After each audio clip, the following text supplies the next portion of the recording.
இன்றையோடு முஸ்லிம் மக்களை குறிவைத்து 4வது சம்பவம் நடைபெற்றிருக்கின்றது. இலங்கையிலே மக்களுக்கு எதிராக நடைபெறுகின்ற சம்பவங்கள் நேற்று முந்தநாள் தொடங்கினதாக இல்லை. மாறாக காலமாக அந்த சம்பவங்கள் நடைபெற்றுக் கொண்டு வந்திருக்கின்றன. போர்க்காலம் நடைபெற்றுக் கொண்டிருந்த பொழுது முஸ்லிம்களுக்கு எதிராக நடைபெற்ற சம்பவங்கள் பெரிய அளவிலே முன்னுக்கு வராத ஒரு நிலைமை இருந்தது.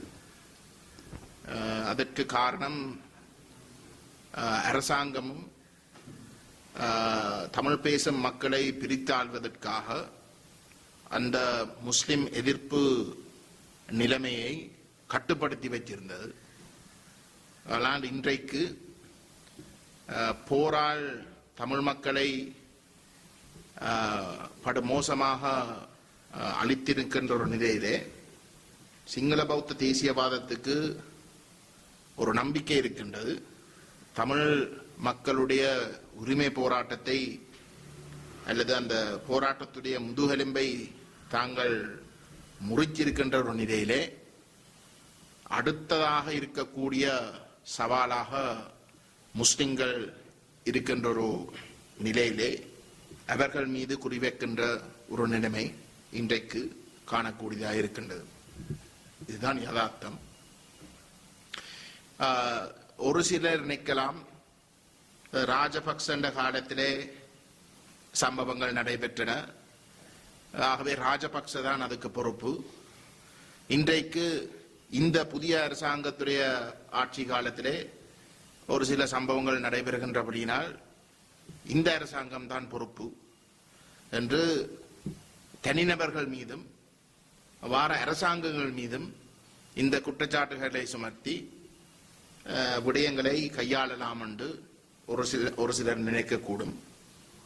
ஆனால் எங்களுடைய தாழ்மையான வேண்டுகோள், அப்படி நாங்கள் இந்த சம்பவங்களை பிரித்து பார்ப்பது இல்லாட்டி தனித்தனி சம்பவங்களாக இல்லாட்டி தனிநபர்கள் மீது குற்றச்சாட்டியோ வெறுமனே ஆட்சியில் இருக்கக்கூடிய அந்த அரசாங்கம் மீது குற்றச்சாட்டியோ இந்த பிரச்சனையை அணுகுவது அதன் ஆளுமையை அதன் ஆழத்தை நாங்கள் சரியாக விளங்கிக் கொள்ளாமல் புலைவிடுவதாகத்தான் இருக்கும் என்றதுதான் எங்களுடைய கருத்து. உண்மை என்னென்றால் இது ஒரு அரசாங்கம் பின்னால் இருந்து செய்கின்ற விடயம் அல்ல, மாறாக இது ஸ்ரீலங்கா அரசுடைய பிரச்சனை. அரசாங்கத்துக்கும் அரசுக்கும் இடையிலே வித்தியாசம் இருக்கின்றது. இது அரசாங்கங்களை தாண்டியும் நடைபெறுகின்ற சம்பவங்களாகத்தான் நாங்கள் பார்க்க வேண்டும். முஸ்லிம் மக்கள் சிங்கள பௌத்த தேசியவாதம் தமிழ் தேசத்தை அழித்து கொண்டு இருந்த ஒரு நிலையிலே முஸ்லிம் அரசியல் தலைவர்களோ முஸ்லிம் மக்களோ தமிழ் தேசத்துடைய உரிமை போராட்டத்தை பலப்படுத்துகின்ற கோணத்திலே செயல்படவில்லை, மாறாக ஒரு வட்டத்தில் இருந்தார்கள் என்ற ஒரு குற்றச்சாட்டு தமிழ் மக்கள் முன்வைக்கிறது. ஒரு முக்கியமான கட்டங்களிலே முஸ்லிம் தலைவர்களோ முஸ்லிம் மக்களோ பாதிக்கப்பட்டிருக்கின்ற தமிழ் மக்களுக்கு ஒரு துணையாக செயல்படவில்லை, மாறாக அவர் ஒன்றில் ஒதுங்கி நின்றார்கள் அல்லது ஸ்ரீலங்கா அரசாங்கத்தோடு இணைந்து செயல்பட்டார்கள் என்ற குற்றச்சாட்டைத்தான் நாங்கள் கடந்த காலங்களில் முன்வைத்திருந்தோம்.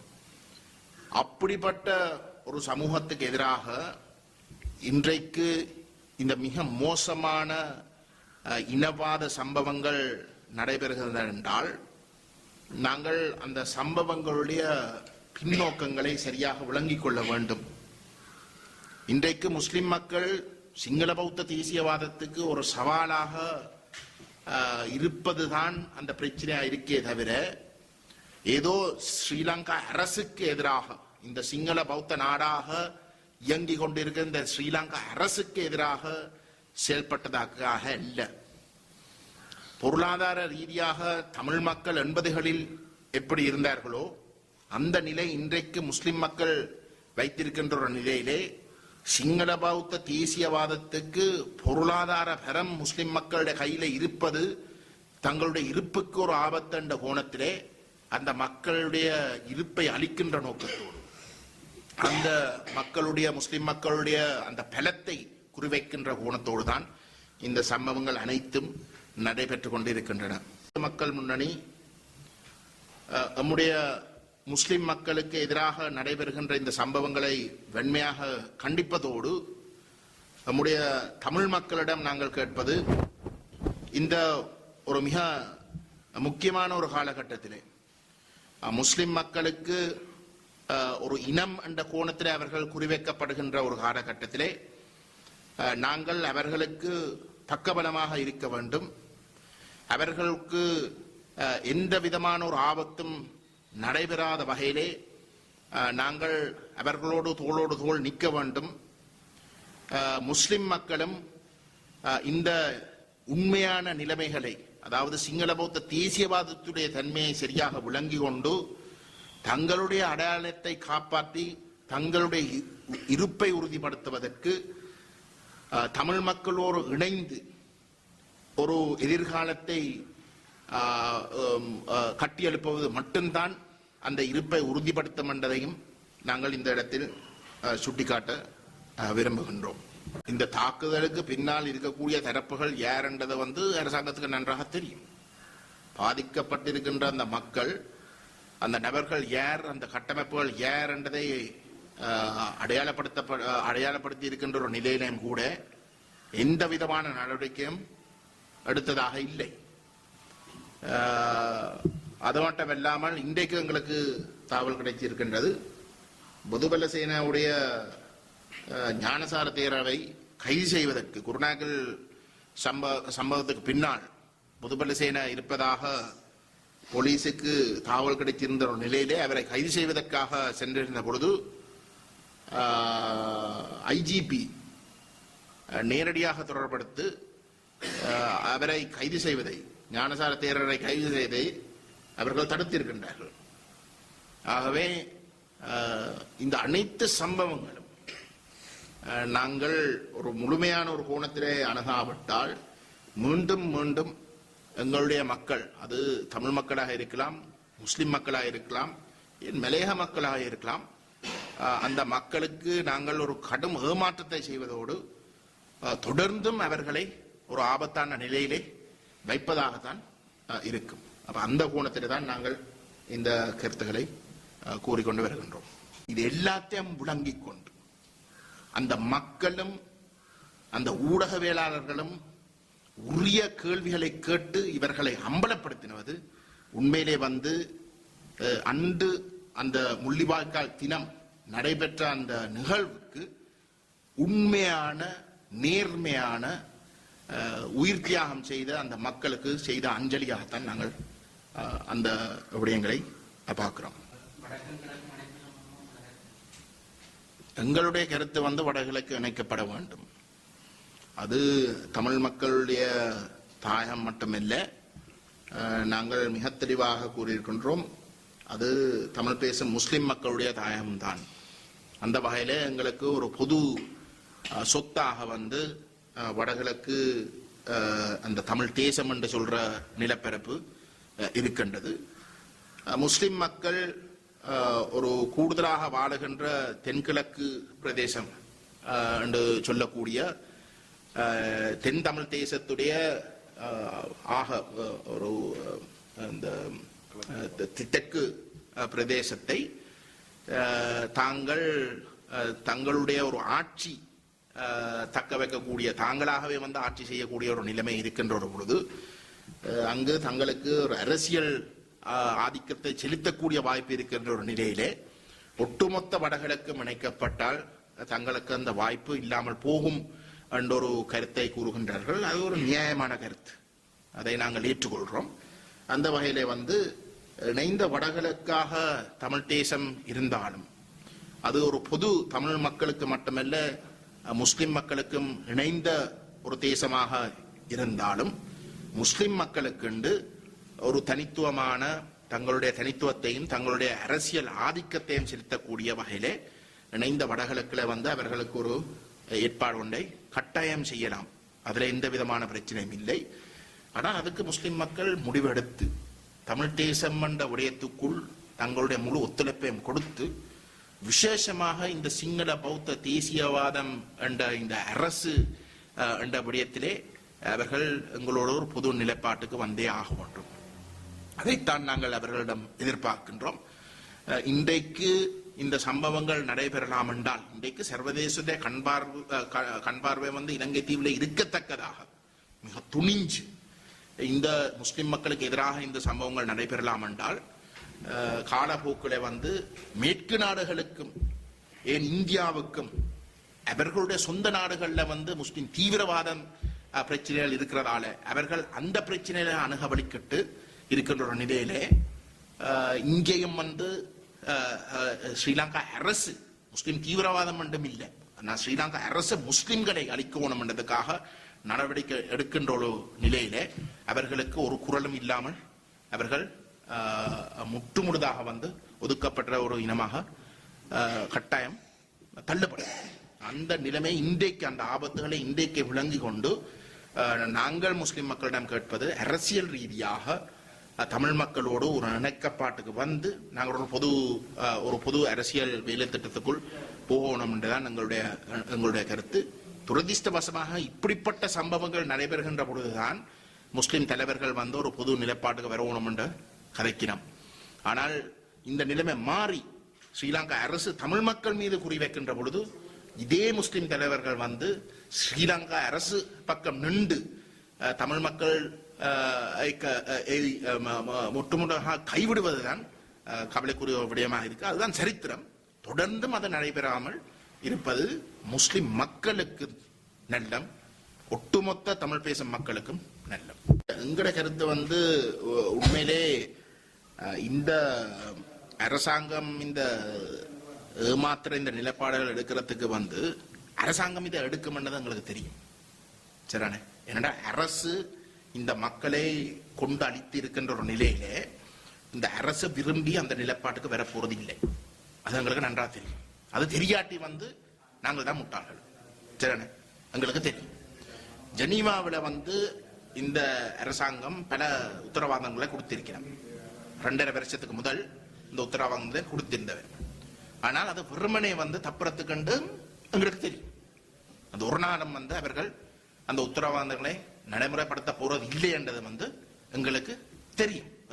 தமிழ் தேசிய மக்கள் முன்னிக்கு தெரியும். அதைத்தான் நாங்கள் ஆரம்பத்திலிருந்தே வந்து ஜெனீவா தொடர்பாக எங்களுடைய மக்களுக்கு இதுல இருக்கக்கூடிய ஆபத்துகளை வந்து நாங்கள் சுட்டி காட்டி கொண்டு வருவோம்.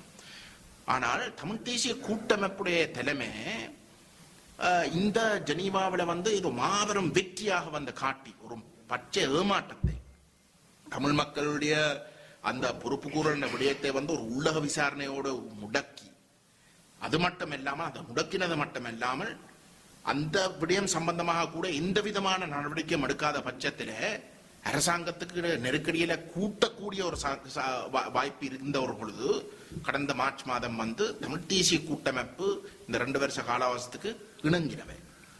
இந்த 2 வருஷ காலாவசத்துக்கு இணங்கினதுக்கு பிற்பாடு அடுத்த நாள் இந்த அரசாங்கம் வந்து கொடுத்த வாக்குறுதி எல்லாத்தையும் நிராகரிக்கிற வகையில் தான் செயல்பட்டு கொண்டு வருகிறோம். ஆகவே கிடைக்கிற சந்தர்ப்பங்களை இந்த காணாமல் போன ஒரு சம்பந்தமாக வந்து கிடைச்ச சந்தர்ப்பத்தை பயன்படுத்தாமல் பொறுப்பு கூறல் சம்பந்தமாக கிடைச்ச சந்தர்ப்பத்தை கைவிட்டு முற்றுமுழுதாக வந்து இந்த மக்களை நடுத்தருவில் வந்து போராட வேண்டிய இடத்துக்கு தள்ளினது அரசாங்கம் செய்ய வேண்டியது எங்களுக்கு தெரியும். ஆனால் செய்ய தப்ப விட்டது வந்து தமிழ் தேசிய கூட்டமைப்பு. இன்றைக்கு துணிஞ்சு அரசாங்கத்துடைய தலைவர்கள் வந்து சொல்லினம் என்றால் பாதிக்கப்பட்ட மக்கள் இப்படித்தான் நடந்திருக்கு என்று அவர்கள் வாக்குமூலங்கள் கொடுத்திருந்தும் இந்த தலைவர்கள் வந்து சொல்லினம் என்றால் நீங்கள் காட்டி கொடுங்கோ, அப்ப நாங்கள் அது சம்பந்தமாக தேடி பார்ப்போம் என்று எந்த அளவுக்கு ஒரு கேலி கூத்து ஆக்குற ஒரு விடயமாக இருக்கு என்று சொல்லுங்க. சரி, பாதிக்கப்பட்ட மக்கள் போராடினோம், நீங்கள் தான் அவர்கள் கைது செய்திருக்கிறீர்கள். நீங்கள் கைது செய்த தொடர்பாக வந்து எத்தனை வாக்குமூலங்கள் கொடுத்திருக்கின்ற ஒரு நிலையிலே அதே மக்களுக்கு திருப்பி கேட்கணும் என்றால் இந்த போராட்டத்துடைய தன்மை இந்த வகையில வந்து அவங்க கொச்சப்படுத்தினம் என்றதை வந்து நீங்கள் சரியான கோணத்தில் விளங்கி கொள்ளணும். ஆகவே நாங்கள் மீண்டும் மீண்டும் சொல்றோம், மீண்டும் சொன்னோம், சம்பந்தனை வந்து எங்களுக்கு தனிப்பட்ட முறையில் ஒரு பிரச்சனையும் இல்லை, அவர் என்ற சொந்த காரணம் இல்லை, ஒவ்வொரு நாளும் சந்திக்கிற ஒரு ஆளும் இல்லை, அவரோட நாங்கள் வந்து போய் சாப்பாடை சாப்பிட்ற ஆக்களும் இல்லை. நாங்கள் அவரை வந்து ஒரு அரசியல் காரணத்துக்காக மட்டும்தான் எங்களுக்கு அவரை தெரியும். சரிதானே? அப்ப எங்களுக்கு தனிப்பட்ட கோபங்கள் எதுவுமே இல்லை. ஆனால் நாங்களும் வந்து ஏதோ ஒரு வகையிலே இதுல வந்து பாதிக்கப்பட்டிருக்கிறோம். அந்த வகையில் எங்களுக்கு உணர்வுகள் இருக்கு. இது உங்களுக்கு அரசியல் இல்லை. தமிழ் தேசிய மக்கள் முன்னிலை இருக்கிற அத்தனை பேருக்கும் நாங்கள் கதைக்கிற வந்து அரசியல் இல்லை. இது எங்களுக்கு மனசாட்சி சார்ந்த பிரச்சனை, பாதிக்கப்பட்டவர்கள் வகையில நாங்கள் பார்க்கிற பிரச்சனை. சரி, அந்த வகையில நாங்கள் சொல்றோம், நாங்கள் தொடர்ந்தும் இந்த மக்கள் இப்படி ஏமாற்றப்பட்டு கொண்டே போறது, இந்த மக்களை நீங்கள் தூண்டி விடுறீர்கள். மீண்டும் ஒரு முறை பாதிக்கப்பட்டு எல்லாம் இழந்திருக்கிற மக்களை நீங்கள் காட்டி கொடுத்து இந்த போரோட அரசாங்கத்தோட இணைஞ்சு எடுபடியலாக செயல்பட்டு அந்த இனாளிப்பு செய்யறதுக்கும் துணை போனீங்கள். அதை நிப்பாட்டுறதுக்கு எந்த ஒரு இடத்திலையும் வந்து நீங்கள் செயல்படவில்லை.